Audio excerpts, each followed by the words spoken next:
Tonight, the high-stakes showdown here in Philadelphia between Vice President Kamala Harris and former President Donald Trump. Their first face-to-face meeting in this presidential election, their first face-to-face meeting ever. A historic race for president upended just weeks ago. President Biden withdrawing after his last debate. Donald Trump now up against a new opponent. The candidates separated by the smallest of margins, essentially tied in the polls nationally and in the key battlegrounds, including right here in Pennsylvania, all still very much in play. The ABC News presidential debate starts right now. This is an ABC News special, the most consequential moment of this campaign. Kamala Harris. Together, we will chart a new way forward. Donald Trump. We will soon be a great nation again. Face to face, historic. The ABC News presidential debate. Here now, David Muir and Lindsay Davis. Good evening, I'm David Muir, and thank you for joining us for tonight's ABC News presidential debate. We want to welcome viewers watching on ABC and around the world tonight. Vice President Kamala Harris and President Donald Trump are just moments away from taking the stage in this unprecedented race for president. And I'm Lindsay Davis. Tonight's meeting could be the most consequential event of their campaigns, with Election Day now less than 2 months away. For Vice President Kamala Harris, this is her first debate since President Biden withdrew from the race on July 21st.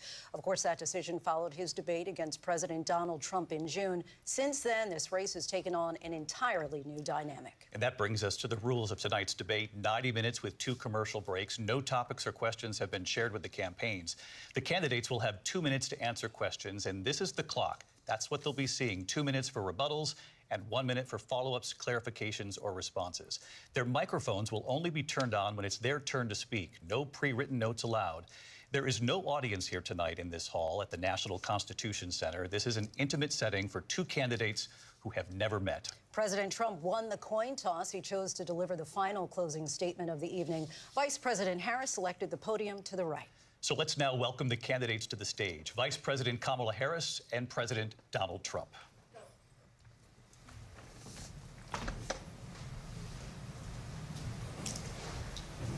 Kamala Harris. Let's have a good debate. Nice to see you. Have fun. Thank you.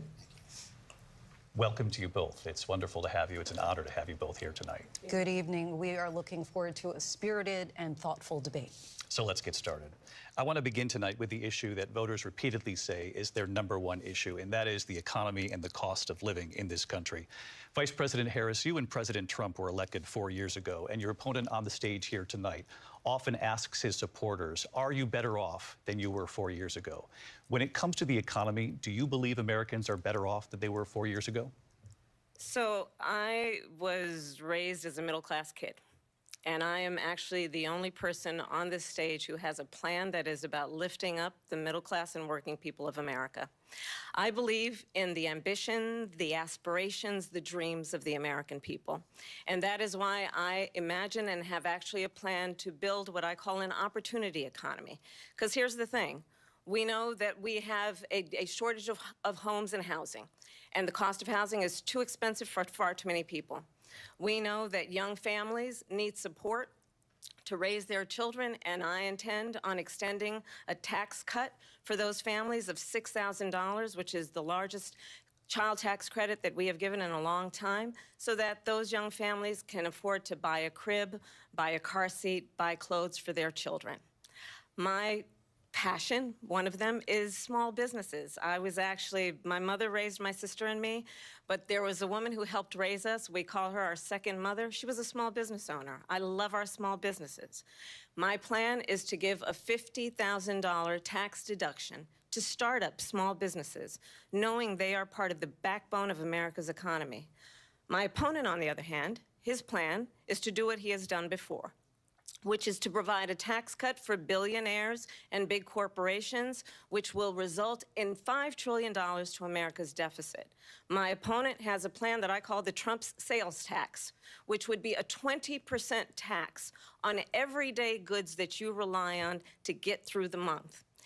Economists have said that Trump sales tax would actually result for middle-class families in about $4,000 more a year because of his policies and his ideas about what should be the backs of middle-class people paying for tax cuts for billionaires. President Trump, I'll give you 2 minutes. First of all, I have no sales tax. That's an incorrect statement. She knows that. We're doing tariffs on other countries. Other countries are going to finally, after 75 years, pay us back for all that we've done for the world. And the tariff will be substantial in some cases. I took in billions and billions of dollars, as you know, from China. In fact, they never took the tariff off because there was so much money they can't. It would totally destroy everything that they've set out to do. They're taking in billions of dollars from China and other places. They've left the tariffs on. When I had it, I had tariffs, and yet I had no inflation. Look, we've had a terrible economy because inflation has, which is really known as a country buster. It breaks up countries. We have inflation like very few people have ever seen before, probably the worst in our nation's history. We were at 21%, but that's being generous because many things are 50, 60, 70, and 80% higher than they were just a few years ago.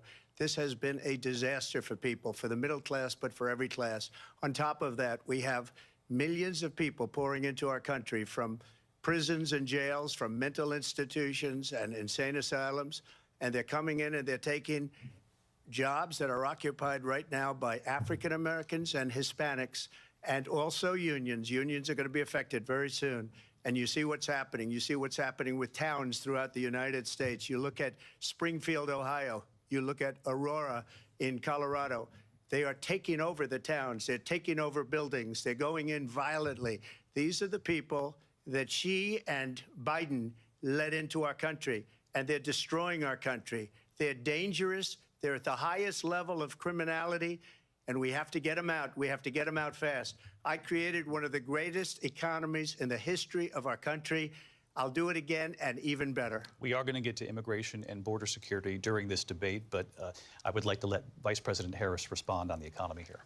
Well, I would love to. Let's talk about what Donald Trump left us. Donald Trump left us the worst unemployment since the Great Depression. Donald Trump left us the worst public health epidemic in a century. Donald Trump left us the worst attack on our democracy since the Civil War. And what we have done is clean up Donald Trump's mess. What we have done and what I intend to do is build on what we know are the aspirations and the hopes of the American people. But I'm going to tell you all in this debate tonight, you're going to hear from the same old tired playbook, a bunch of lies, grievances, and name-calling. What you're going to hear tonight is a detailed and dangerous plan called Project 2025 that the former president intends on implementing if he were elected again. I believe very strongly that the American people want a president who understands the importance of bringing us together, knowing we have so much more in common than what separates us. And I pledge to you to be a president for all Americans. President Trump will give you a minute here to respond. Number one, I have nothing to do, as you know, and as she knows better than anyone, I have nothing to do with Project 2025. That's out there. I haven't read it. I don't want to read it purposely. I'm not going to read it. This was a group of people that got together. They came up with some ideas, I guess some good, some bad. But it makes no difference. I have nothing to do. Everybody knows I'm an open book. Everybody knows what I'm going to do. Cut taxes very substantially and create a great economy like I did before. We had the greatest economy. We got hit with a pandemic. And the pandemic was not since 1917, where 100 million people died, has there been anything like it. We did a phenomenal job with the pandemic. We handed them over a country where the economy and where the stock market was higher than it was before the pandemic came in. Nobody's ever seen anything like it. We made ventilators for the entire world. We got gowns, we got masks, we did things that nobody thought possible. And people give me credit for rebuilding the military. They give me credit for a lot of things, but not enough credit for the great job we did with the pandemic. But the only jobs they got were bounce back jobs. These were jobs bounced back, and it bounced back and it went to their benefit.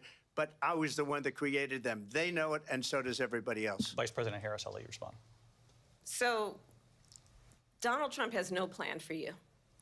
And when you look at his economic plan, it's all about tax breaks for the richest people. I am offering what I describe as an opportunity economy, and the best economists in our country, if not the world, have reviewed our relative plans for the future of America. What Goldman Sachs has said is that Donald Trump's plan would make the economy worse. Mine would strengthen the economy. What the Wharton School has said is Donald Trump's plan would actually explode the deficit.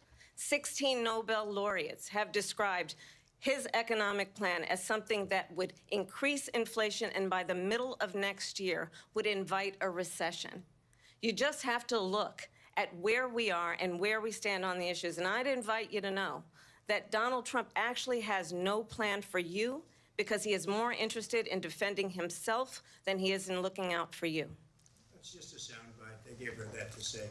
Look, I went to the Wharton School of Finance, and many of those professors, the top professors, think my plan is a brilliant plan. It's a great plan. It's a plan that's going to bring up our worth, our value as a country. It's going to make people want to be able to go and work and create jobs and create a lot of good, solid money for our country. And just to finish off, she doesn't have a plan. She copied Biden's plan, and it's like 4 sentences, like run, spot, run. 4 sentences that are just, oh, we'll try and lower taxes. She doesn't have a plan. Take a look at her plan. She doesn't have a plan. Mr. President, I do want to drill down on something you both brought up. The Vice President brought up your tariffs. You responded, and let's drill down on this, because your plan is what she calls is essentially a national sales tax. Your proposal calls for tariffs, as you pointed out here, on foreign imports across the board. You recently said that you might double your plan, imposing tariffs up to 20% on goods coming into this country. As you know, many economists say that with tariffs at that level, costs are then passed on to the consumer. Vice President Harris has argued it'll mean higher prices on gas, food, clothing, medication, arguing it costs the typical family nearly $4,000 a year. Do you believe Americans can afford higher prices because of tariffs? They're not going to have higher prices. What's going to have and who's going to have higher prices is China and all of the countries that have been ripping us off for years. I was the only president ever. China was paying us hundreds of billions of dollars, and so were other countries. And, you know, if she doesn't like them, they should have gone out and they should have immediately cut the tariffs. But those tariffs are there 3.5 years now under their administration. We are going to take in billions of dollars, hundreds of billions of dollars. I had no inflation, virtually no inflation. They had the highest inflation perhaps in the history of our country, because I've never seen a worse period of time. People can't go out and buy cereal or bacon or eggs or anything else. The people of our country are absolutely dying with what they've done. They've destroyed the economy. And all you have to do is look at a poll. The polls say 80 and 85 and even 90% that the Trump economy was great, that their economy was terrible. Vice President Harris, I do want to ask for your response, and you heard what the president said there, because the Biden administration did keep a number of the Trump tariffs in place. So how do you respond? Well, let's be clear that the Trump administration resulted in a trade deficit, one of the highest we've ever seen in the history of America.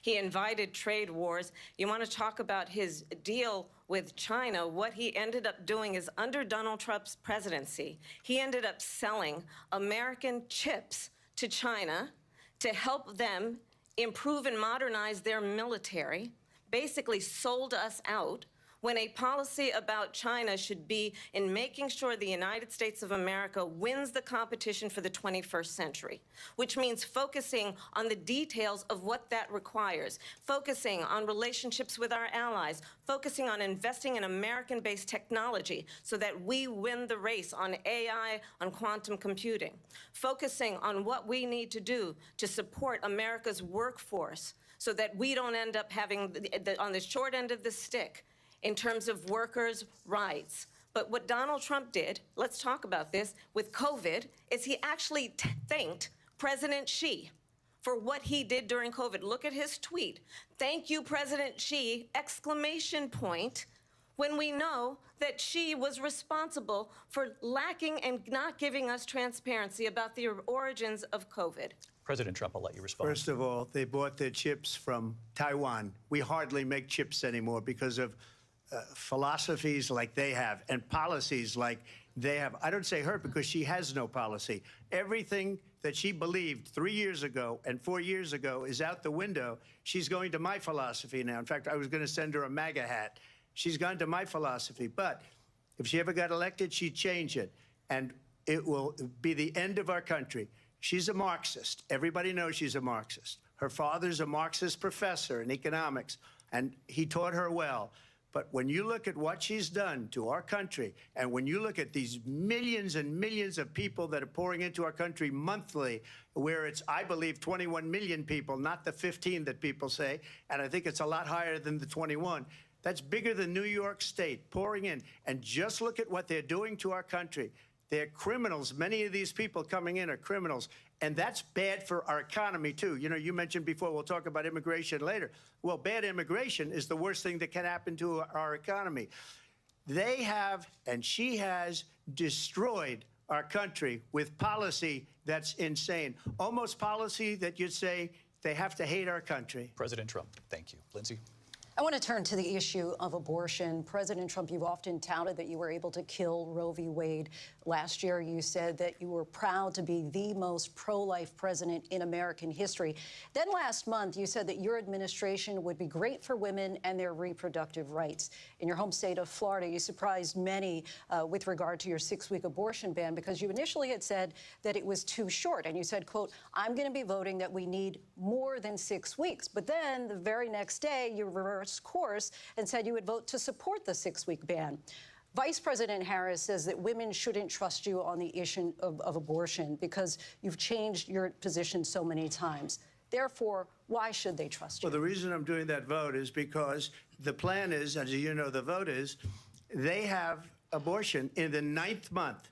They even have, and you can look at the governor of West Virginia, the previous governor of West Virginia, not the current governor, who's doing an excellent job, but the governor before, he said the baby will be born and we will decide what to do with the baby. In other words, we'll execute the baby. And that's why I did that, because that predominates, because they're radical. The Democrats are radical in that. And her vice presidential pick, which I think was a horrible pick, by the way, for our country, because he is really out of it. But her vice presidential pick says abortion in the 9th month is absolutely fine. He also says execution after birth. It's execution, no longer abortion, because the baby is born, is okay. And that's not okay with me, hence the vote. But what I did is something for 52 years. They've been trying to get Roe v. Wade into the states. And through the genius and heart and strength of 6 Supreme Court justices, we were able to do that. Now, I believe in the exceptions for rape, incest, and life of the mother. I believe strongly in it. Ronald Reagan did also. 85% of Republicans do. Exceptions. Very important. But we were able to get it, and now states are voting on it. And for the first time, you're going to see, look, this is an issue that's torn our country apart for 52 years. Every legal scholar, every Democrat, every Republican, liberal, conservative, they all wanted this issue to be brought back to the states where the people could vote. And that's what happened. Now, Ohio, the vote was somewhat liberal. Kansas, the vote was somewhat liberal, much more liberal than people would have thought. But each individual state is voting. It's the vote of the people now. It's not tied up in the federal government. I did a great service in doing it. It took courage to do it. And the Supreme Court had great courage in doing it. And I give tremendous credit to those 6 justices. There is no state in this country where it is legal to kill a baby after it's born.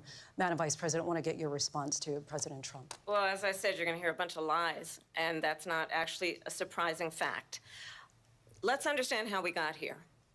Donald Trump hand-selected 3 members of the United States Supreme Court with the intention that they would undo the protections of Roe v. Wade.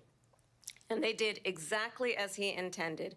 And now in over 20 states, there are Trump abortion bans, which make it criminal for a doctor or nurse to provide health care. In one state, it provides prison for life.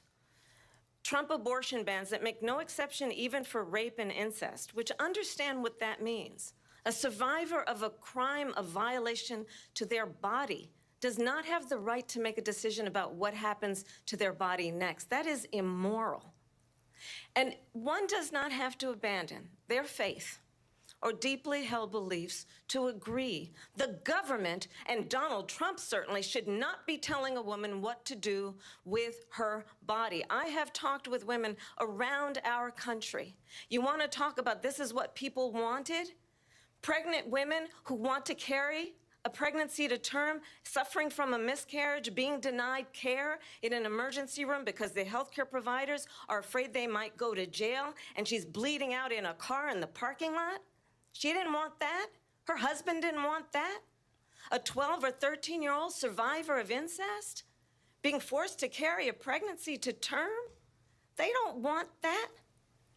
And I pledge to you, when Congress passes a bill to put back in place the protections of Roe v. Wade, as President of the United States, I will proudly sign it into law. But understand, if Donald Trump were to be reelected, he will sign a national abortion ban. Understand, in his Project 2025, there would be a national abortion, a monitor that would be monitoring your pregnancies, your miscarriages. I think the American people believe that certain freedoms, in particular the freedom to make decisions about one's own body, should not be made by the government. Thank you, Vice President Harris. Well, there she goes again. It's a lie. I'm not signing a ban, and there's no reason to sign a ban because we've gotten what everybody wanted. Democrats, Republicans, and everybody else, and every legal scholar wanted it to be brought back into the states, and the states are voting. And it may take a little time, but for 52 years, this issue has torn our country apart, and they've wanted it back in the states. And I did something that nobody thought was possible. The states are now voting. What she says is an absolute lie. And as far as the abortion ban, no, I'm not in favor of abortion ban, but it doesn't matter because this issue has now been taken over by the states. Would you veto a national abortion ban if it came Well, to I your won't desk? have to because, again, two things. Number one, she said she'll go back to Congress. She'll never get the vote. It's impossible for her to get the vote, especially now with the 50-50 and essentially 50-50 in both Senate and the House. She's not going to get the vote. She can't get the vote. She won't even come close to it. So it's just talk. You know what it reminds me of? When they said they're going to get student loans terminated, and it ended up being a total catastrophe. The student loans, and then her, I think probably her boss, if you call him a boss, he spends all his time on the beach. But look, her boss went out and said, we'll do it again. We'll do it a different way. And he went out, got rejected again by the Supreme Court. So all these students got taunted with this whole thing about this whole idea. And how unfair that would have been, part of the reason they lost, to the millions and millions of people that had to pay off their student loans. They didn't get it for free. But they were saying it's the same way that they talked about that they talk about abortion. But if I could just get a yes or no, because your running mate, J.D. Vance, has said that you would veto it if it did come to your desk. Well, I didn't discuss it with J.D. In all fairness, J.D., and I don't mind if he has a certain view, but I think he was speaking for me, but I really didn't. Look, we don't have to discuss it because she'd never be able to get it, just like she couldn't get student loans. They couldn't get student loans. They didn't even come close to getting student loans. They taunted young people and a lot of other people that had loans. They can never get this approved. So it doesn't matter what she says about going to Congress. Well, wonderful. Let's go to Congress. Do it. But the fact is that for years, they wanted to get it out of Congress and out of the federal government. And we did something that everybody said couldn't be done. And now you have a vote of the people on abortion. Vice President Harris, I want to give you your time to respond, but I do want to ask, would you support any restrictions on a woman's right to an abortion? I absolutely support reinstating the protections of Roe v. Wade. And as you rightly mentioned, nowhere in America is a woman carrying a pregnancy to term and asking for an abortion. That is not happening. It's insulting to the women of America. And understand what has been happening under Donald Trump's abortion bans. Couples who pray and dream of having a family are being denied IVF treatments. What is happening in our country?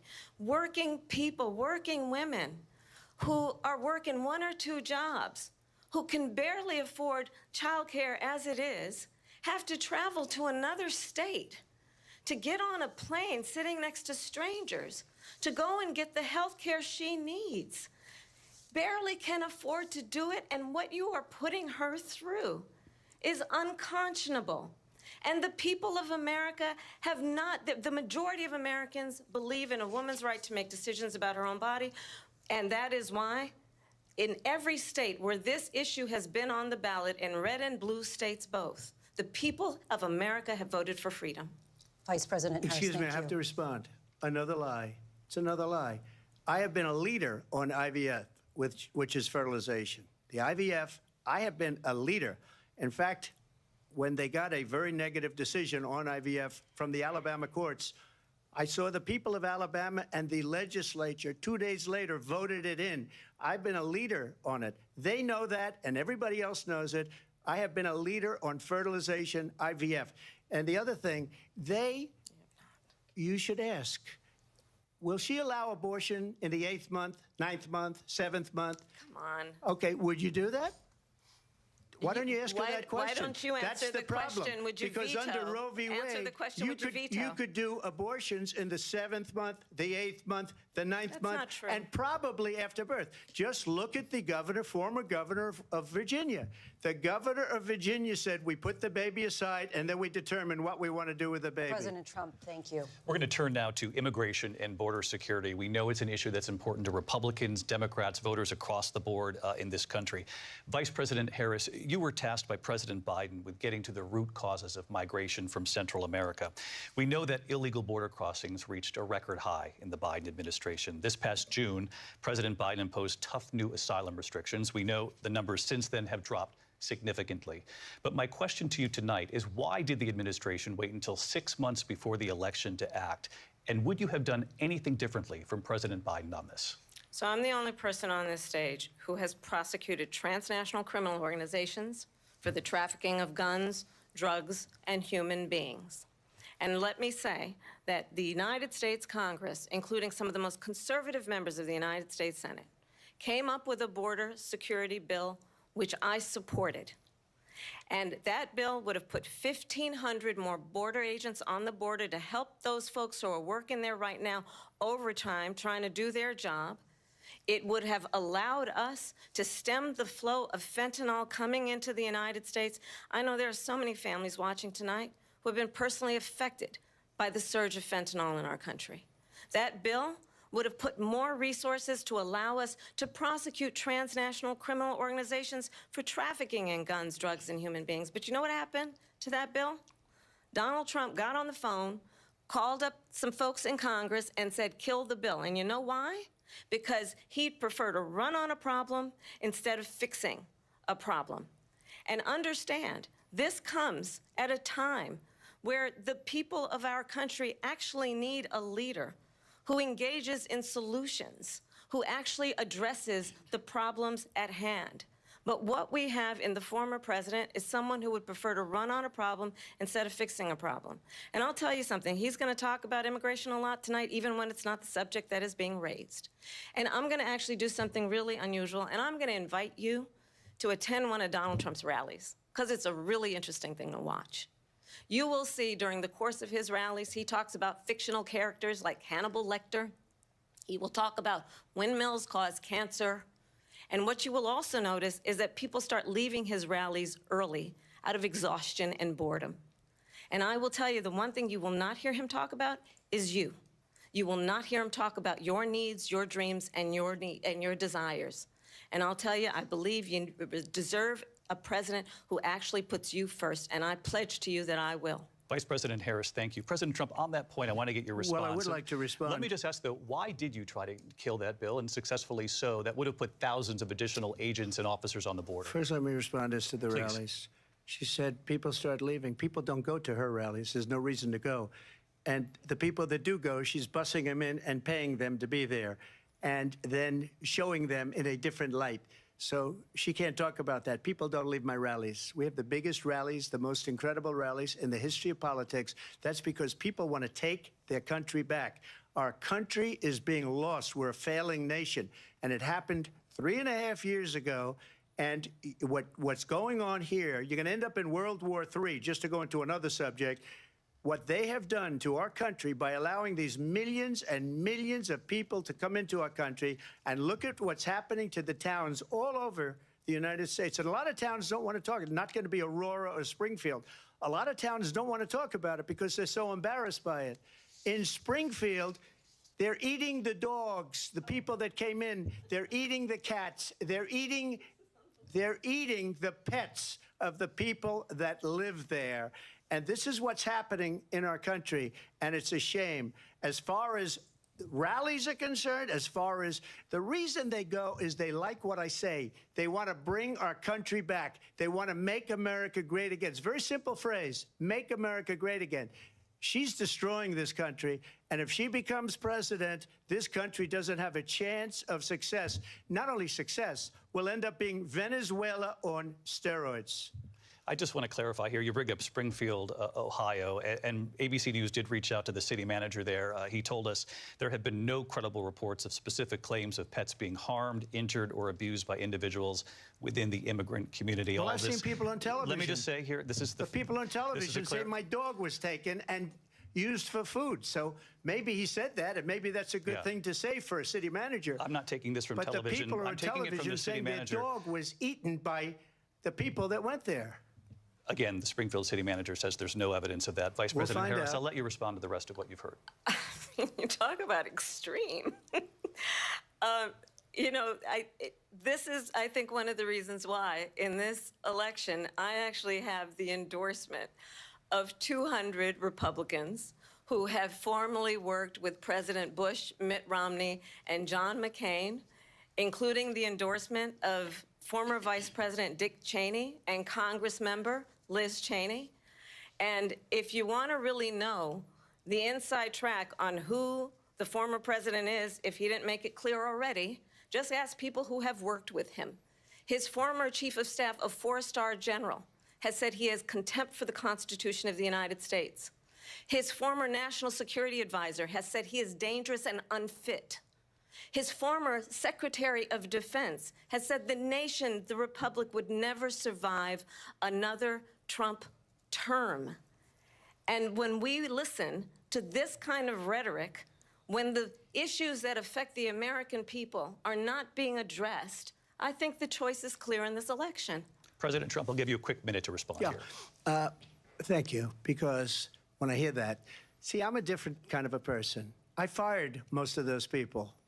Not so graciously. They did bad things or a bad job.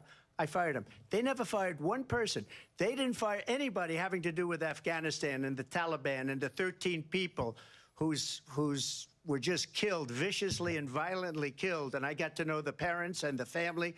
They didn't fire. They should have fired all those generals, all those top people, because that was one of the most incompetently handled situations anybody has ever seen. So when somebody does a bad job, I fire him.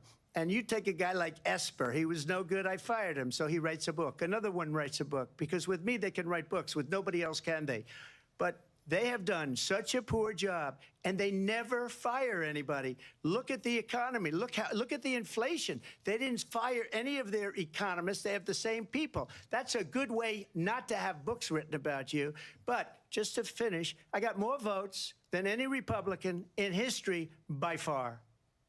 In fact, I got more votes than any president, sitting president, in history by far. Let me continue on immigration. It was what you wanted to talk about earlier, so let's get back to your deportation proposal that the vice president has reacted to as well. President Trump, you call this the largest domestic deportation operation in the history of our country. You say you would use the National Guard. You say if things get out of control, you'd have no problem using the U.S. military. Police, yes. You also said you would use local police. How would you deport 11 million undocumented immigrants? I know you believe that number is much higher. Take us through this. What does this look like? Will authorities be going door to door in this country? Yeah, it is much higher because of them. They allowed criminals, many, many millions of criminals.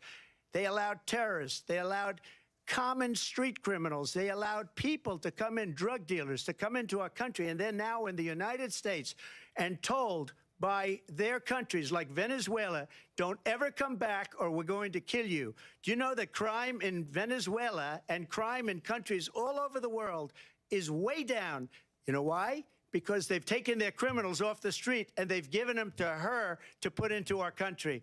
And this will be one of the greatest mistakes in history for them to allow, and I think they probably did it because they think they're going to get votes, but it's not worth it because they're destroying the fabric of our country by what they've done. There's never been anything done like this at all. They've destroyed the fabric of our country. Millions of people let in, and all over the world, Crime is down all over the world except here. Crime here is up and through the roof. Despite their fraudulent statements that they made, crime in this country is through the roof. And we have a new form of crime. It's called migrant crime. And it's happening at levels that nobody thought possible. President Trump, as you know, the FBI says overall violent crime is actually coming down in this country. But Vice Excuse me, President the Harris, I'll FBI give you they were defrauding statements. They didn't include the worst cities. They didn't include the cities with the worst crime. It was a fraud, just like their number of 818,000 jobs that they said they created turned out to be a fraud. President Trump, thank you. I'll let you respond, Vice President Harris. Well, I think this is so rich, coming from someone who has been prosecuted for national security crimes, economic crimes, election interference, has been found liable for sexual assault, and his next big court appearance is in November at his own criminal sentencing. And let's be clear, where each person stands on the issue of what is important about respect for the rule of law and respect for law enforcement. The former vice president called for defunding federal law enforcement, 45,000 agents, get this, on the day after he was arraigned on 34 felony counts. So let's talk about what is important in this race. It is important that we move forward, that we turn the page on this same old tired rhetoric and address the needs of the American people, address what we need to do about the housing shortage, which I have a plan for, address what we must do to support our small businesses, address bringing down the price of groceries. But frankly, the American people are exhausted with this same old tired playbook. Vice President Harris, thank you. Excuse me. Every one of those cases was started by them against their political opponent. And I'm winning most of them, and I will win the rest on appeal. And you saw that with the decision that came down just recently from the Supreme Court. I'm winning most of them. But those are cases, it's called weaponization. Never happened in this country. They weaponized the Justice Department. Every one of those cases was involved with the DOJ, from Atlanta and Fani Willis to the Attorney General of New York and the DA in New York. Every one of those cases. And then they say, oh, he's a criminal. They're the ones that made them go after me. By the way, Joe Biden was found essentially guilty on the documents case. And what happened in my documents case? They said, oh, that's the toughest of them all. A complete and total victory. 2 months ago, it was thrown out.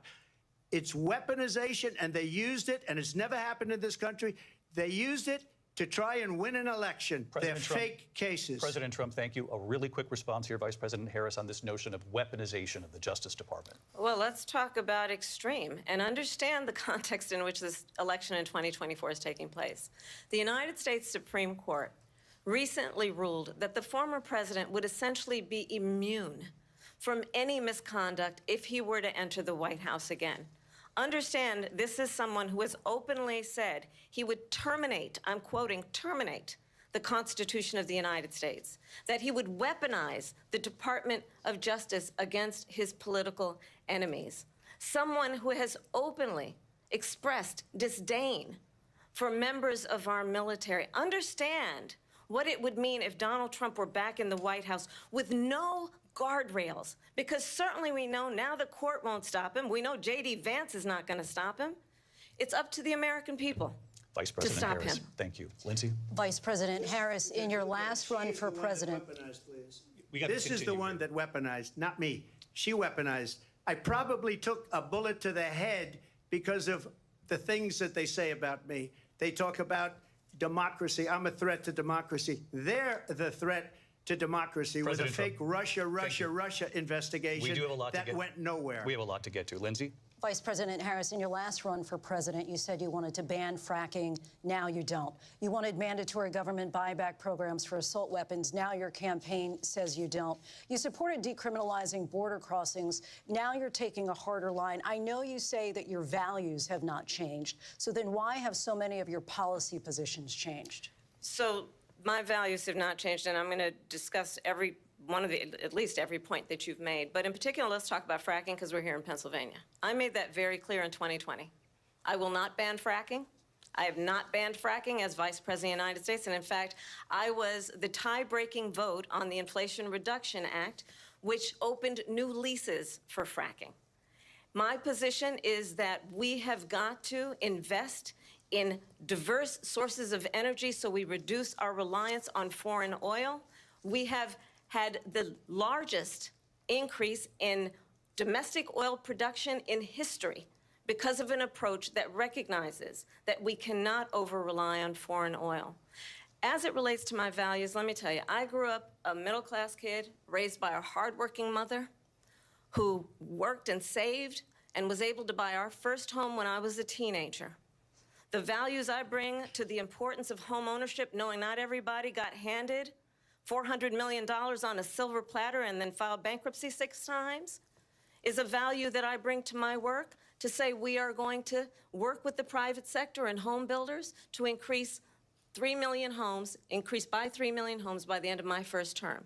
My work that is related to having a friend when I was in high school who was sexually assaulted by her stepfather. And my focus then on protecting women and children from violent crime is based on a value that is deeply grounded in the importance of standing up for those who are most vulnerable. My work that is about protecting Social Security and Medicare is based on long-standing work that I have done, protecting seniors from scams. My values have not changed. And what is important is that there is a president who actually brings values and a perspective that is about lifting people up and not beating people down and name-calling. The true measure of the leader is the leader who actually understands the strength is not in beating people down, it's in lifting people up. I intend to be that president. President Trump, your response? First of all, I wasn't given $400 million. I wish I was. My father was a Brooklyn builder, Brooklyn, Queens, and a great father, and I learned a lot from him. But I was given a fraction of that, a tiny fraction, and I built it into many, many billions of dollars, many, many billions. And when people see it, they are even surprised. So we don't have to talk about that. Fracking, she's been against it for 12 years. Defund the police, she's been against that forever. She gave all that stuff up very wrongly, very horribly, and everybody's laughing at it, okay? They're all laughing at it. She gave up at least 12 and probably 14 or 15 different policies. Like, she was big on defund the police. In Minnesota, she went out, wait a minute, I'm talking now, if you don't mind, please. Does that sound familiar? She went out in Minnesota and wanted to let criminals that killed people, that burned down Minneapolis, she went out and raised money to get them out of jail. She did things that nobody would ever think of. Now she wants to do transgender operations on illegal aliens that are in prison. This is a radical left liberal that would do this. She wants to confiscate your guns, and she will never allow fracking in Pennsylvania. If she won the election, fracking in Pennsylvania will end on day one. Just to finish, one thing so important in my opinion. So I got the oil business going like nobody has ever done before. When they took over, they got rid of it, started getting rid of it, and the prices were going up the roof. They immediately let these guys go to where they were. I would have been 5 times, 4 times, 5 times higher, because you're talking about 3.5 years ago. They got it up to where I was because they had no choice, because the prices of energy were quadrupling and doubling. You saw what happened to gasoline. So they said, let's go back to Trump. But if she won the election, the day after that election, they'll go back to destroying our country, and oil will be dead, fossil fuel will be dead, we'll go back to windmills, and we'll go back to solar, where they need a whole desert to get some energy to come out of. You ever see a solar plant? By the way, I'm a big fan of solar, but they take 400, 500 acres of desert President soil. Trump, we have a These lot are of not good issues things that we for the have to get to. environment that We're she out of time. understands. Thank you. Lindsay, thank you. We have an election in just 56 days. And I want to talk about the peaceful transfer of power, which, of course, we all know is a cornerstone of our democracy, and the role of a president in a moment of crisis. Mr. President, on January 6th, you told your supporters to march to the Capitol. You said you would be right there with them. The country and the world saw what played out at the Capitol that day, the officers coming under attack. Aides in the West Wing say you watched it unfold on television off the Oval Office. You did send out tweets, but it was more than 2 hours before you sent out that video message telling your supporters to go home. Is there anything you regret about what you did on that day? You just said a thing that isn't covered. Peacefully and patriotically, I said during my speech, not later on. Peacefully and patriotically. And nobody on the other side was killed. Ashley Babbitt was shot by an out-of-control police officer that should have never, ever shot her. It's a disgrace. But we didn't do this group of people that have been treated so badly. I ask, what about all the people that are pouring into our country and killing people that she allowed to pour in? She was the border czar, remember that. She was the border czar. She doesn't want to be called the border czar because she's embarrassed by the border. In fact, she said at the beginning, oh, I'm surprised you're not talking about the border yet. That's because she knows what a bad job they've done.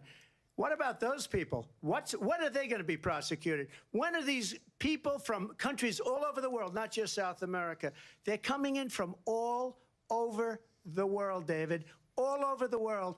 And crime rates are down all over the world because of it. But let me just ask you, David, when are those people going to be prosecuted? When are the people that burned down Minneapolis going to be prosecuted? Or in Seattle? They went into Seattle. They took over a big percentage of the city of Seattle. When are those people going to be prosecuted? But let me just ask you. You might ask her that question. You were the president. You were watching it unfold on television. It's a very simple question as we move forward toward another election. Is there anything you regret about what you did on that day? Yes or no? I had nothing to do with that other than they asked me to make a speech. I showed up for a speech. I said, I think it's going to be big. I went to Nancy Pelosi and the mayor of Washington, D.C., and the mayor put it back in writing, as you know. I said, you know, this is going to be a very big rally or whatever you want to call it. And again, it wasn't done by me. It was done by others. I said, I'd like to give you 10,000 National Guard or soldiers. They rejected me. Nancy Pelosi rejected me. It was just 2 weeks ago. Her daughter has a tape of her saying she is fully responsible for what happened. They want to get rid of that tape. It would have never happened if Nancy Pelosi and the mayor of Washington did their jobs.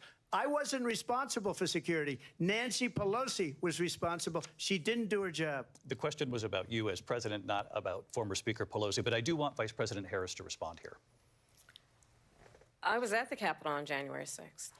I was the vice president-elect. I was also an acting senator. I was there. And on that day, the President of the United States incited a violent mob to attack our nation's capital, to desecrate our nation's capital. On that day, 140 law enforcement officers were injured, and some died. And understand, the former president has been indicted and impeached for exactly that reason. But this is not an isolated situation. Let's remember Charlottesville, where there was a mob of people carrying tiki torches, spewing anti-Semitic hate. And what did the president then at the time say? There were fine people on each side. Let's remember that when it came to the Proud Boys, a militia, the president said, the former president said, stand back and stand by. So for everyone watching who remembers what January 6th was, I say, we don't have to go back. Let's not go back. We're not going back. It's time to turn the page. And if that was a bridge too far for you, well, there is a place in our campaign for you to stand for country, to stand for our democracy, to stand for rule of law, and to end the chaos, and to end the approach that is about attacking the foundations of our democracy because you don't like the outcome. And be clear on that point. Donald Trump, the candidate, has said in this election there will be a bloodbath if this and the outcome of this election is not to his liking. Let's turn the page on this. Let's not go back. Let's chart a course for the future and not go backwards to the past. Let me just follow up here. It was a different term, and it was a term that related to energy because they have destroyed our energy business. That was where bloodbath was. Also, on Charlottesville, that story has been, as you would say, debunked. Laura Ingraham, Sean Hannity, Jesse, all of these people They covered it. If they go an extra sentence, they will see it was perfect. It was debunked in almost every newspaper, but they still bring it up, just like they bring 2025 up. They bring all of this stuff up. I ask you this. You talk about the Capitol. Why are we allowing these millions of people to come through on the southern border? How come she's not doing anything? And I'll tell you what I would do, and I would be very proud to do it. I would say we would both leave this debate right now. I'd like to see her go down to Washington, D.C. during this debate, because we're wasting a lot of time. Go down to, because she's been so bad, it's so ridiculous. Go down to Washington, D.C. and let her sign a bill to close up the border, because they have the right to do it. They don't need bills. They have the right to do it. The President of the United States, you'll get him out of bed, you'll wake him up at 4 o'clock in the afternoon, you'll say, come on down to the office, let's sign a bill. If he signs a bill that the border is closed, all he has to do is say it to the Border Patrol, who are phenomenal.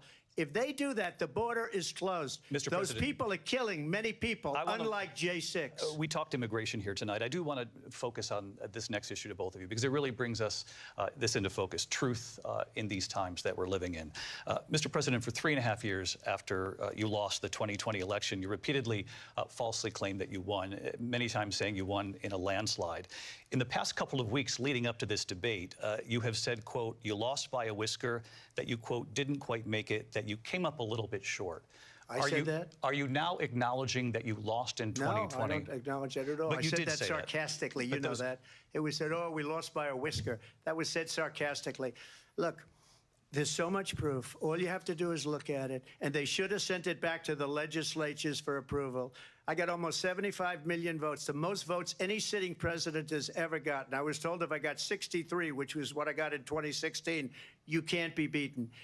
The election, people should never be thinking about an election as fraudulent. We need two things. We need walls, and we have to have it. We have to have borders, and we have to have good elections. Our elections are bad. And a lot of these illegal immigrants coming in, they're trying to get them to vote. They can't even speak English. They don't even know what country they're in practically. And these people are trying to get them to vote. And that's why they're allowing them to come into our country. I did watch all of these pieces of video.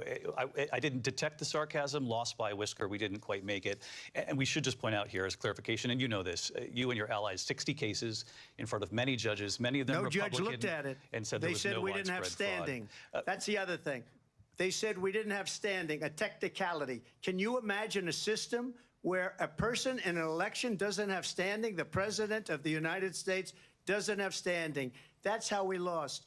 If you look at the facts, and I'd love to have you'll do a special on it. I'll show you Georgia, and I'll show you Wisconsin, and I'll show you Pennsylvania, and I'll show you. We have so many facts and statistics, but you know what? That doesn't matter, because we have to solve the problem that we have right now. That's old news. And the problem that we have right now is we have a nation in decline, and they have put it into decline. We have a nation that is dying, David. Mr. President, thank you. Vice President Harris, you heard the president there tonight. He said he didn't say that he lost by a whisker. So he still believes he did not lose the election that was won by President Biden and yourself. But I do want to ask you about something that's come up in the last couple of days. This was a post from President Trump about this upcoming election just weeks away. He said, when I win, those people who cheated, and then he lists donors, voters, election officials, he says will be prosecuted to the fullest extent of the law, which will include long-term prison sentences. One of your campaign's top lawyers responded saying, we won't let Donald Trump intimidate us. We won't let him suppress the vote. Is that what you believe he's trying to do here? Donald Trump was fired by 81 million people. So let's be clear about that. And clearly he is having a very difficult time processing that. But we cannot afford to have a president of the United States who attempts, as he did in the past, to upend the will of the voters in a free and fair election. And I'm going to tell you that I have traveled the world as Vice President of the United States, and world leaders are laughing at Donald Trump. I have talked with military leaders, some of whom worked with you, and they say you're a disgrace. And when you then talk in this way in a presidential debate and deny what over and over again are court cases you have lost because you did, in fact, lose that election, it leads one to believe that perhaps we do not have in the candidate to my right the temperament or the ability to not be confused about fact. That's deeply troubling, and the American people deserve better. I'll give you 1 minute to respond, Mr. President. Let me just tell you about world leaders. Viktor Orban, one of the most respected men, they call him a strong man. He's a tough person, smart, Prime Minister of Hungary. They said, why is the whole world blowing up? 3 years ago, it wasn't. Why is it blowing up? He said, because you need Trump back as president. They were afraid of him. China was afraid, and I don't like to use the word afraid, but I'm just quoting him. China was afraid of him. North Korea was afraid of him. Look at what's going on with North Korea, by the way. He said Russia was afraid of him. I ended the Nord Stream 2 pipeline, and Biden put it back on day one, but he ended the XL pipeline. The XL pipeline in our country, he ended that. But he let the Russians build a pipeline going all over Europe and heading into Germany, the biggest pipeline in the world. Look, Viktor Orban said it. He said the most respected, most feared person is Donald Trump. We had no problems when Trump was president. But when this weak, pathetic man that you saw at a debate just a few months ago, that if he weren't in that debate, he'd be running instead of her. She got no votes. He got 14 million votes. What you did, you talk about a threat to democracy. He got 14 million votes, and they threw him out of office. And you know what? I'll give you a little secret. He hates her. He can't stand her. But he got 14 million votes. They threw him out. She got 0 votes. And when she ran, she was the first one to leave because she failed. And now she's running. I don't understand it, but I'm okay with it because your time is I up. think we're going to do very well. We've got a lot more to get to. Turning now to the Israel-Hamas war and the hostages who are still being held, Americans among them. Vice President Harris, in December, you said, quote, Israel has a right to defend itself, but you added, quote, it matters how, saying international humanitarian law must be respected. Israel must do more to protect innocent civilians. You said that 9 months ago. Now an estimated 40,000 Palestinians are dead. Nearly 100 hostages remain. Just last week, Prime Minister Benjamin Netanyahu said there's not a deal in the making. President Biden has not been able to break through the stalemate. How would you do it? Well, let's understand how we got here. On October 7, Hamas, a terrorist organization, slaughtered 1,200 Israelis. Many of them young people who were simply attending a concert. Women were horribly raped. And so absolutely, I said then, I say now, Israel has a right to defend itself. We would. And how it does so matters. Because it is also true, far too many innocent Palestinians have been killed. Children, mothers. What we know is that this war must end. It must end immediately, and the way it will end is we need a ceasefire deal and we need the hostages out. And so we will continue to work around the clock on that. Work around the clock, also understanding that we must chart a course for a two-state solution. And in that solution, there must be security for the Israeli people and Israel, and in equal measure for the Palestinians. But the one thing I will assure you always, I will always give Israel the ability to defend itself, in particular as it relates to Iran and any threat that Iran and its proxies pose to Israel. But we must have a two-state solution where we can rebuild Gaza, where the Palestinians have security, self-determination, and the dignity they so rightly deserve. President Trump, how would you negotiate with Netanyahu and also Hamas in order to get the hostages out and prevent the killing of more innocent civilians in Gaza? If I were president, it would have never started. If I were president, Russia would have never, ever, I know Putin very well, he would have never, and there was no threat of it either, by the way, for 4 years, have gone into Ukraine and killed millions of people when you add it up, far worse than people understand what's going on over there. But when she mentions about Israel, all of a sudden, she hates Israel. She wouldn't even meet with Netanyahu when he went to Congress to make a very important speech. She refused to be there because she was at a sorority party of hers. She wanted to go to the sorority party. She hates Israel. If she's president, I believe that Israel will not exist within 2 years from now. And I've been pretty good at predictions, and I hope I'm wrong about that one. She hates Israel. At the same time, in her own way, she hates the Arab population because the whole place is going to get blown up. Arabs, Jewish people, Israel will be gone. It would have never happened. Iran was broke under Donald Trump. Now Iran has $300 billion because they took off all the sanctions that I had. Iran had no money for Hamas or Hezbollah or any of the 28 different spheres of terror. And they are spheres of terror, horrible terror. They had no money. It was a big story, and you know it. You covered it very well, actually. They had no money for terror. They were broke. Now they're a rich nation, and now what they're doing is they're spreading that money around. Look at what's happening with the Houthis and Yemen. Look at what's going on in the Middle East. This would have never happened. I will get that settled and fast, and I'll get the war with Ukraine and Russia ended. If I'm president-elect, I'll get it done before even becoming president. Vice President Harris, he says you hate Israel. That's absolutely not true. I have my entire career and life supported Israel and the Israeli people. He knows that. He's trying to, again, divide and distract from the reality, which is it is very well known that Donald Trump is weak and wrong on national security and foreign policy. It is well known that he admires dictators, wants to be a dictator on day one, according to himself. It is well known that he said of Putin that he can do whatever the hell he wants and go into Ukraine. It is well known that he said when Russia went into Ukraine, it was brilliant. It is well known he exchanged love letters with Kim Jong-un. And it is absolutely well known that these dictators and autocrats are rooting for you to be president again because they're so clear. They can manipulate you with flattery and favors. And that is why so many military leaders who you have worked with have told me you are a disgrace.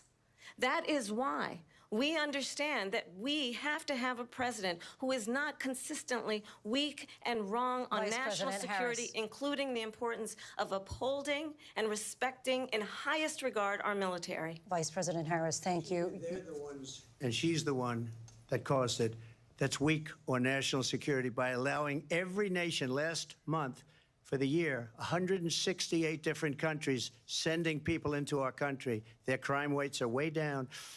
Putin endorsed her last week, said, I hope she wins. And I think he meant it because what he's gotten away with is absolutely incredible. It wouldn't have happened with me. The leaders of other countries think that they're weak and incompetent, and they are. They're grossly incompetent. And I just ask one question. Why does Biden go in and kill the Keystone Pipeline and approve the single biggest deal that Russia's ever made, Nord Stream 2, the biggest pipeline anywhere in the world going to Germany and all over Europe? Because they're weak and they're ineffective. And Biden, by the way, President gets paid Trump, a lot of money. Thank you. We have a lot of issues to get to. We'll be right back with much more of this historic ABC News presidential debate from the National Constitution Center right here in Philadelphia. Back in a moment.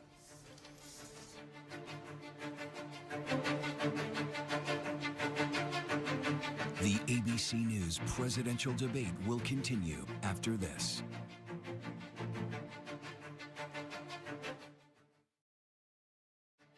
Live from the National Constitution Center in Philadelphia, Pennsylvania. Here again, David Muir and Lindsay Davis.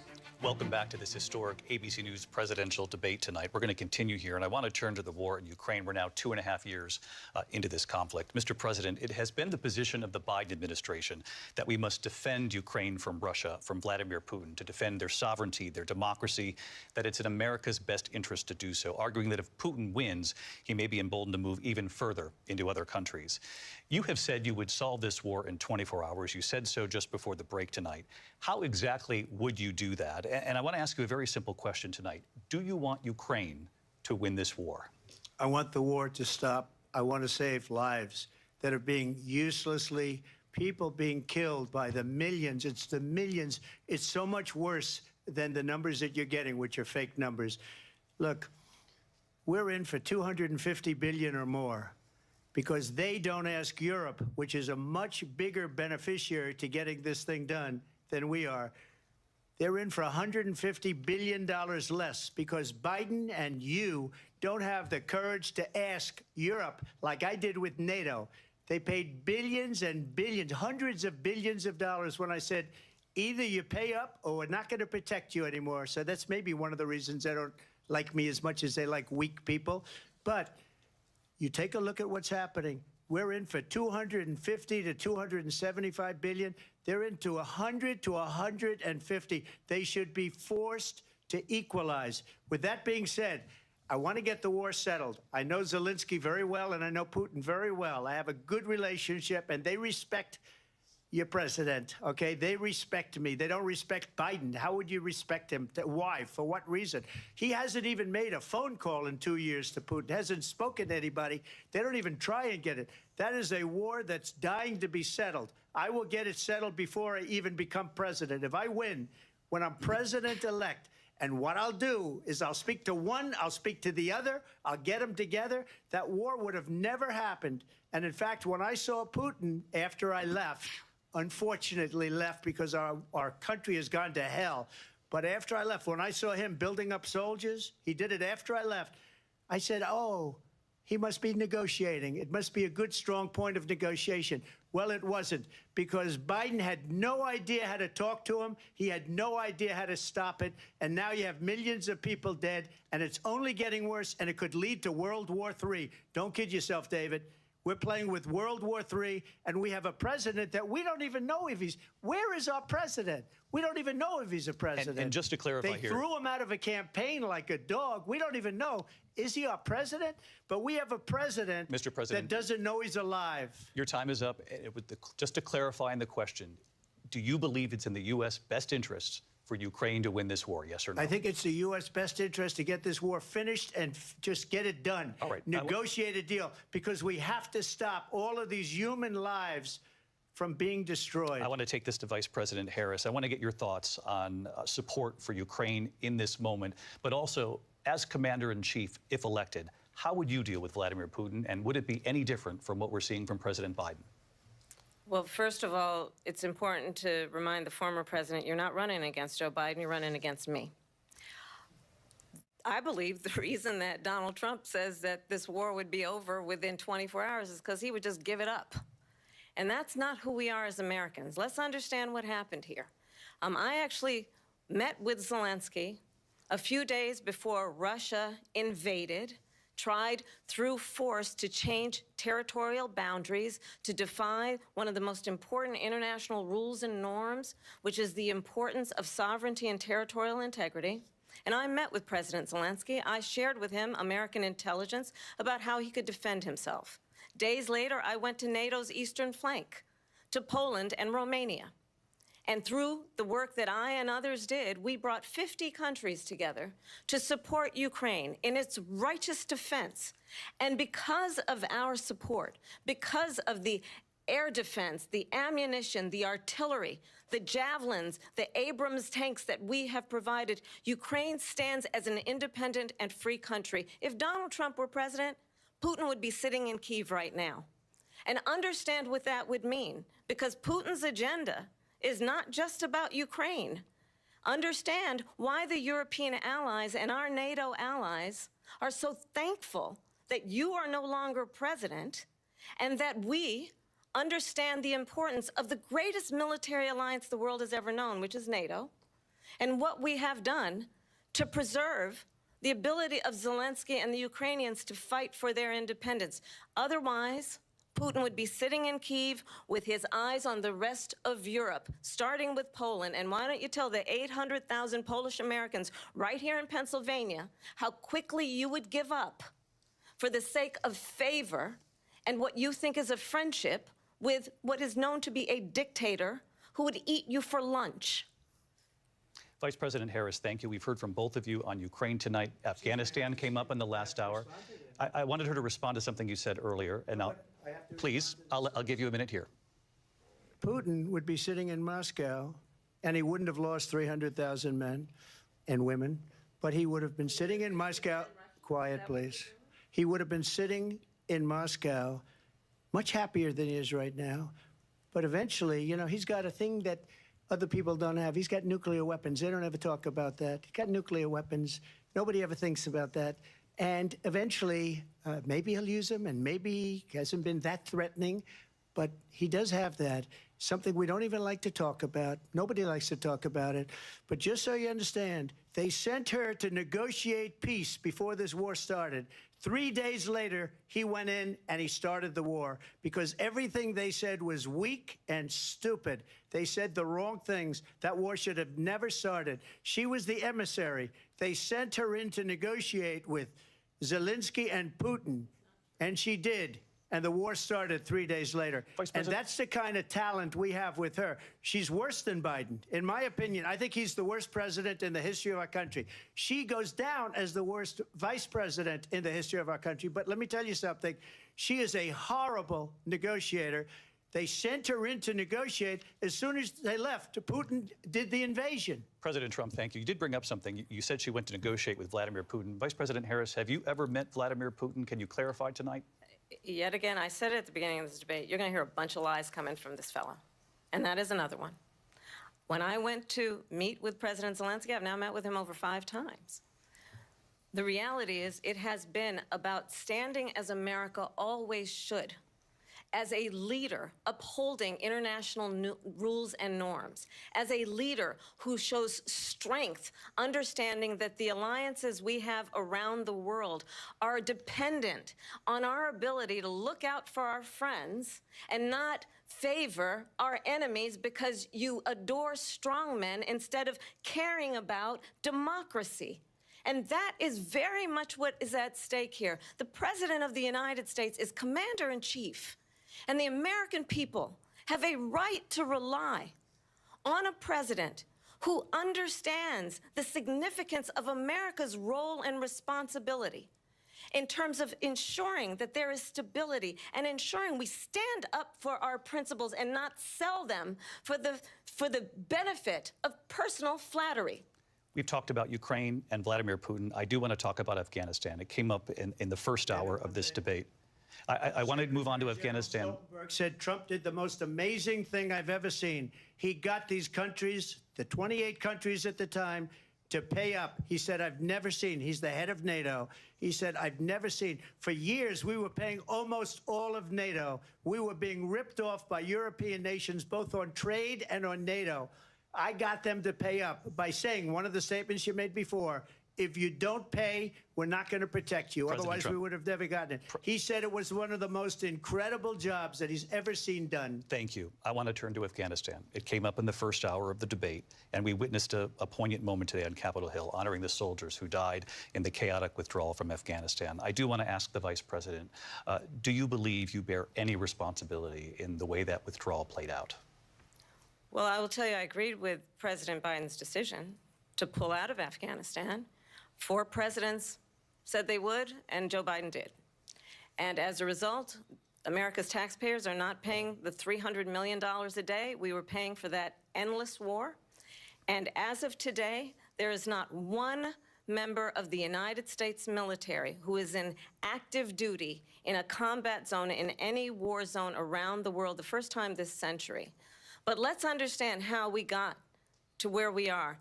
Donald Trump, when he was president, negotiated one of the weakest deals you can imagine. He calls himself a deal maker. Even his national security advisor said it was a weak, terrible deal. And here's how it went down. He bypassed the Afghan government. He negotiated directly with a terrorist organization called the Taliban. The negotiation involved the Taliban getting 5,000 Taliban terrorists released. And get this, and the president at the time invited the Taliban to Camp David, a place of storied significance for us as Americans, a place where we honor the importance of American diplomacy, where we invite and receive respected world leaders. And this former president, as president, invited them to Camp David because he does not, again, appreciate the role and responsibility of the President of the United States to be commander-in-chief with a level of respect. And this gets back to the point of how he has consistently disparaged and demeaned members of our military, fallen soldiers, and the work that we must do to uphold the strength and the respect of the United States of America around the world. Vice President Harris, thank you. President Trump, your response to her saying that you began the negotiations with the Taliban. So if you take a look at that period of time, the Taliban was killing our soldiers, a lot of them, with snipers. And I got involved with the Taliban because the Taliban was doing the killing. That's the fighting force within Afghanistan. They don't bother doing that because, you know, they deal with the wrong people all the time. But I got involved. And Abdul is the head of the Taliban. He is still the head of the Taliban. And I told Abdul, don't do it anymore. You do it anymore, you're going to have problems. And he said, why do you send me a picture of my house? I said, you're going to have to figure that out, Abdul. And for 18 months, we had nobody killed. We did have an agreement negotiated by Mike Pompeo. It was a very good agreement. The reason it was good, it was we were getting out. We would have been out faster than them, but we wouldn't have lost the soldiers. We wouldn't have left many Americans behind, and we wouldn't have left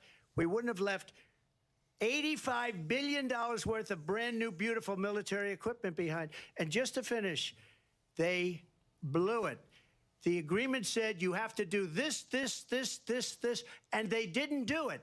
They didn't do it. The agreement was terminated by us because they didn't do what they were supposed to do. I want to move on. And these people did the worst withdrawal and, in my opinion, the most embarrassing moment in the history of our country. And by the way, that's why Russia attacked Ukraine, because they saw how incompetent she and her boss are. President Trump, thank you. I want to move on now to race and politics in this country. Mr. President, you recently said of Vice President Harris, quote, I didn't know she was black until a number of years ago when she happened to turn black, and now she wants to be known as black. I want to ask a bigger picture question here tonight. Why do you believe it's appropriate to weigh in on the racial identity of your opponent? I don't, and I don't care. I don't care what she is. I don't care. You make a big deal out of something. I couldn't care less. Whatever she wants to be is okay with me.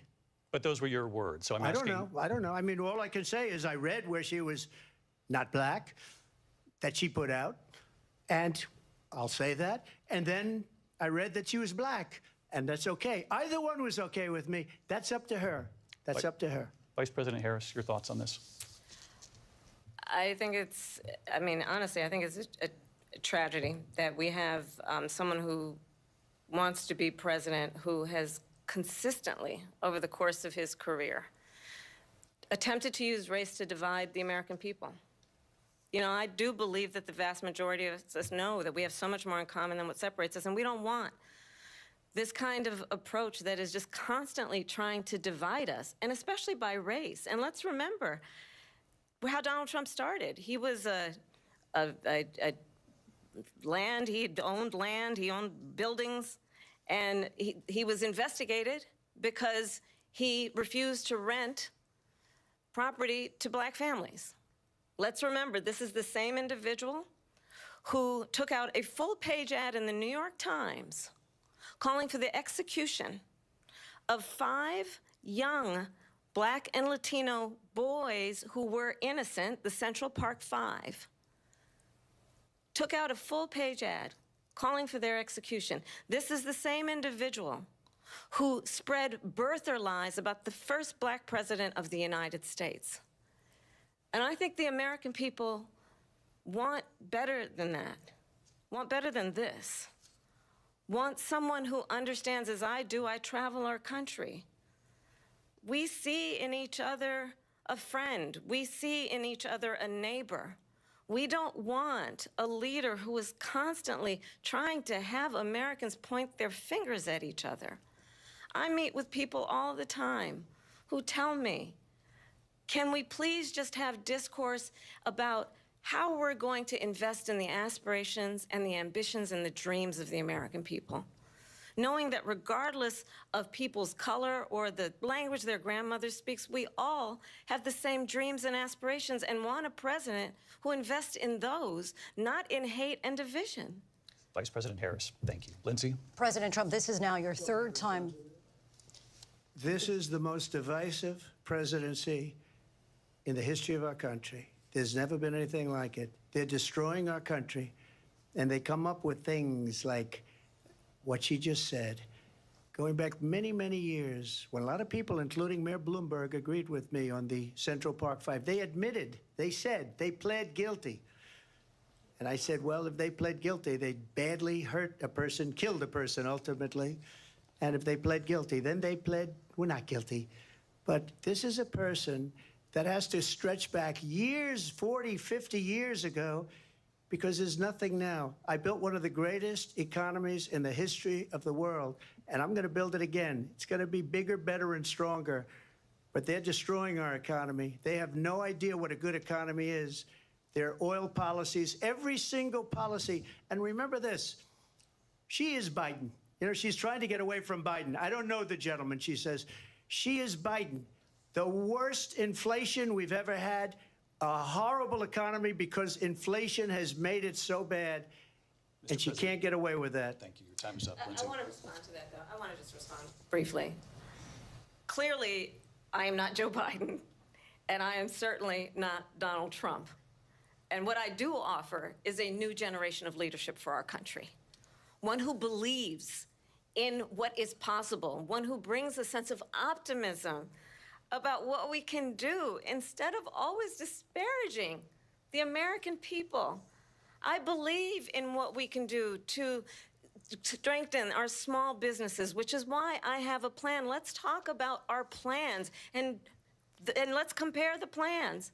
I have a plan to give startup businesses $50,000 tax deduction, to pursue their ambitions, their innovation, their ideas, their hard work. I have a plan, $6,000 for young families for the first year of your child's life, to help you in that most critical stage of your child's development. I have a plan that is about allowing people to be able to pursue what has been fleeting in terms of the American dream by offering a help with down payment of $25,000 down payment assistance for first-time home buyers. That's the kind of conversation, I believe, David, that people really want tonight, as opposed to a conversation that is constantly about belittling and name-calling. Let's turn the page Vice President and move Harris, forward. thank you. Let's turn to policy. President Let's turn Trump, back we to have policy. to move on. President Trump. Let's turn to policy, She please. has a plan to defund the police. She has a plan to confiscate everybody's gun. President Trump, she we has do a have to plan move to on to not other allow issues. fracking in Pennsylvania or anywhere else. Okay. Thank you, That's Mr. what her President. plan is until just recently. I just need Lindsay, to go ahead. respond President because Trump, the President former Trump, president has said no, I'm something sorry. twice that I need to No, respond to. I'm sorry. We're I just going need to to move on, respond Vice one President time Harris. to what he has President said Trump, this multiple is times. now your Yes. third time running for president. You have long vowed to repeal and replace the Affordable Care Act, also known as Obamacare. You have failed to accomplish that. You now say you're going to keep Obamacare, quote, unless we can do something much better. Correct. Last month, you said, quote, we're working on it. So tonight, 9 years after you first started running, do you have a plan, and can you tell us what it is? Obamacare was lousy health care, always was. It's not very good today. And what I said, that if we come up with something, and we are working on things, we're going to do it and we're going to replace it. But remember this, I inherited Obamacare because Democrats wouldn't change it. They wouldn't vote for it. They were unanimous. They wouldn't vote to change it. If they would have done that, we would have had a much better plan than Obamacare. But the Democrats came up. They wouldn't vote for it. I had a choice to make when I was president. Do I save it and make it as good as it can be, never going to be great, or do I let it rot? And I felt I had an obligation, even though politically it would have been good to just let it rot and let it go away. I decided, and I told my people, the top people, and they're very good people. I have a lot of good people in that administration. We read about the bad ones. We had some real bad ones, too, and so do they. They have really bad ones. The difference is they don't get rid of them. But let me just explain. I had a choice to make. Do I save it and make it as good as it can be, or do I let it rot? And I saved it. I did the right thing. But it's still never going to be great, and it's too expensive for people. And what we will do is we're looking at different plans. If we can come up with a plan that's going to cost our people, our population, less money and be better health care than Obamacare, then I would absolutely do it. But until then, I'd run it as good as it can be run. So just a yes or no, you still do not have a plan. I have concepts of a plan. I'm not president right now. But if we come up with something, I would only change it if we come up with something that's better and less expensive. And there are concepts and options we have to do that. And you'll be hearing about it in the not-too-distant future. Vice President Harris, in 2017, you supported Bernie Sanders' proposal to do away with private insurance and create a government-run healthcare system. 2 years later, you proposed a plan that included a private insurance option. What is your plan today? Well, first of all, I absolutely support, and over the last 4 years as vice president, private healthcare options. But what we need to do is maintain and grow the Affordable Care Act. But I'll get to that, Lindsay. I just need to respond to a previous point that the former president has made. I've made very clear my position on fracking. And then this business about taking everyone's guns away. Tim Walz and I are both gun owners. We're not taking anybody's guns away. So stop with the continuous lying about this stuff. As it relates to the Affordable Care Act, understand, just look at the history to know where people stand. When Donald Trump was president, 60 times he tried to get rid of the Affordable Care Act. 60 times. I was a senator at the time when I will never forget the early morning hours when it was up for a vote in the United States Senate. And the late, great John McCain, who you have disparaged as being, you don't like him, you said, at the time because he got caught. He was an American hero. The late, great John McCain, I will never forget that night, walked onto the Senate floor and said, no, you don't. No, you don't. No, you don't get rid of the Affordable Care Act. You have no plan. And what the Affordable Care Act has done is eliminate the ability of insurance companies to deny people with pre-existing conditions. I don't have to tell the people watching tonight, you remember what that was like? Remember when an insurance company could deny if a child had asthma, if someone was a breast cancer survivor, if a grandparent had diabetes? And thankfully, as I've been vice president, and we, over the last 4 years, have strengthened the Affordable Care Act, we have allowed for the first time Medicare to negotiate drug prices on behalf of you, the American people. Donald Trump said he was going to allow Medicare to negotiate drug prices. He never did. We did. And now we have capped the cost of insulin at $35 a month. Since I've been vice president, we have capped the cost of prescription medication for seniors at $2,000 a year. And when I am president, we will do that for all people, understanding that the value I bring to this is that access to health care should be a right and not just a privilege of those who can afford it. And the plan has to be to strengthen the Affordable Care Act, not get rid of it. Vice President Harris, thank in terms you. of where Donald Trump stands on that. I want to move to an issue that's important for a lot of... You made a mistake. Number one, John McCain fought Obamacare for 10 years. But it wasn't only him. It were all of the Democrats that kept it going. And you know what? We can do much better than Obamacare, much less money. But she won't improve private insurance for people, private medical insurance. That's another thing she doesn't want to get. People are paying privately for insurance that have worked hard and made money, and they want to have private. She wants everybody to be on government insurance where you wait 6 months for an operation that you need immediately. President Trump, thank you. We have another issue that we'd like to get to that's important for a number of Americans, in particular younger voters, and that's climate change. President Trump, with regard to the environment, you say that we have to have clean air and clean water. Vice President Harris, you call climate change an existential threat. The question to you both tonight is, what would you do to fight climate change? And Vice President Harris, we'll start with you. 1 minute for you each. Well, the former president had said that climate change is a hoax. And what we know is that it is very real. You ask anyone who lives in a state who has experienced these extreme weather occurrences, who now is either being denied home insurance or it's being jacked up. You ask anybody who has been the victim of what that means in terms of losing their home, having nowhere to go. We know that we can actually deal with this issue. The young people of America care deeply about this issue. And I am proud that as vice president over the last 4 years, we have invested $1 trillion in a clean energy economy, while we have also increased domestic gas production to historic levels. We have created over 800,000 new manufacturing jobs while I have been vice president.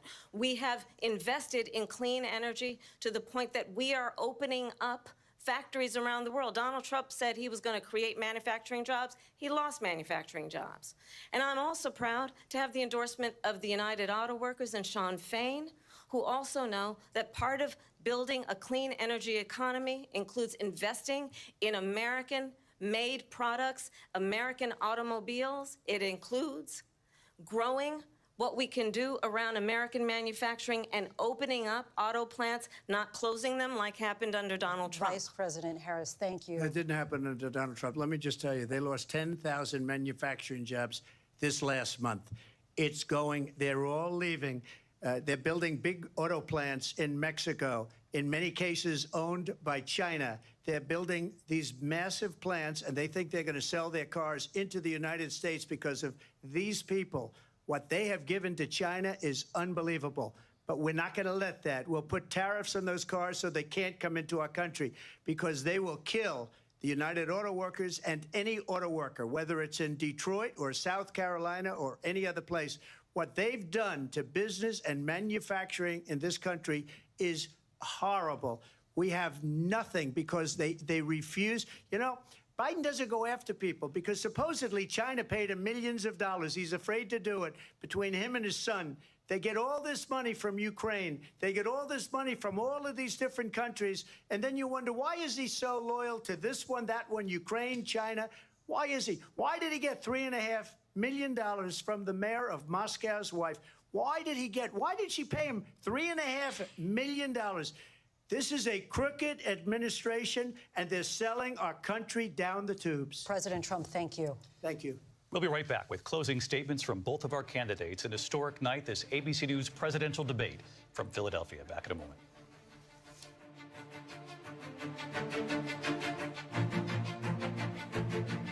The ABC News presidential debate will continue after this.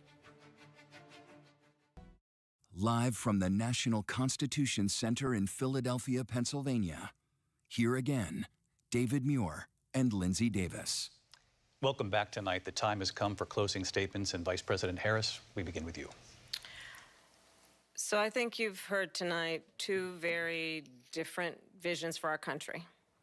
One that is focused on the future, and the other that is focused on the past, and an attempt to take us backward. But we're not going back. And I do believe that the American people know we all have so much more in common than what separates us. And we can chart a new way forward. And a vision of that includes having a plan, understanding the aspirations, the dreams, the hopes, the ambition of the American people, which is why I intend to create an opportunity economy, investing in small businesses, in new families, in what we can do around protecting seniors, what we can do that is about giving hardworking folks a break and bringing down the cost of living. I believe in what we can do together that is about sustaining America's standing in the world and ensuring that we have the respect that we so rightly deserve, including respecting our military and ensuring we have the most lethal fighting force in the world. I will be a president that will protect our fundamental rights and freedoms, including the right of a woman to make decisions about her own body and not have her government tell her what to do. I'll tell you, I started my career as a prosecutor. I was a DA, I was an attorney general, a United States senator, and now vice president. I've only had one client, the people. And I'll tell you, as a prosecutor, I never asked a victim or a witness, are you a Republican or a Democrat? The only thing I ever asked them, are you okay? And that's the kind of president we need right now. Someone who cares about you and is not putting themselves first. I intend to be a president for all Americans and focus on what we can do over the next 10 and 20 years to build back up our country by investing right now in you, the American people. Vice President Harris, thank you. President Trump? So she just started by saying she's going to do this, she's going to do that, she's going to do all these wonderful things. Why hasn't she done it? She's been there for 3.5 years. They've had 3.5 years to fix the border. They've had 3.5 years to create jobs, and all the things we talked about. Why hasn't she done it? She should leave right now, go down to that beautiful White House, go to the Capitol, get everyone together and do the things you want to do, but you haven't done it, and you won't do it because you believe in things that the American people don't believe in. You believe in things like we're not going to frack. We're not going to take fossil fuel. We're not going to do things that are going to make this country strong, whether you like it or not. Germany tried that, and within 1 year, they were back to building normal energy plants. We're not ready for it. We can't sacrifice our country for the sake of bad vision. But I just ask one simple question. Why didn't she do it? We're a failing nation. We're a nation that's in serious decline. We're being laughed at all over the world. All over the world, they're laughed. I know the leaders very well. They're coming to see me. They call me. We're laughed at all over the world. They don't understand what happened to us as a nation.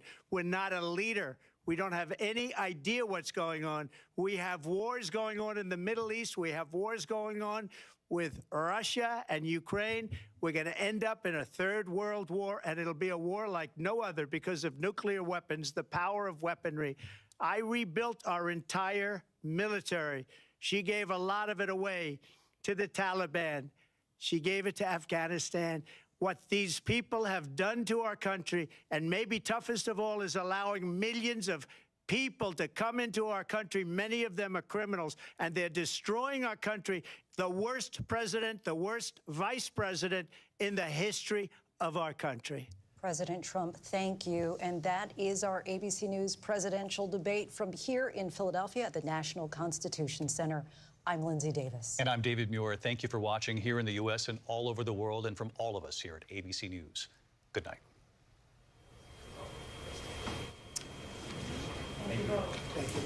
And we are here live on ABC with our post-debate comments. I'm Martha Raddatz. It was a lively debate from the economy to abortion to Afghanistan. They had it all, and it was historic, John Carl, fiery,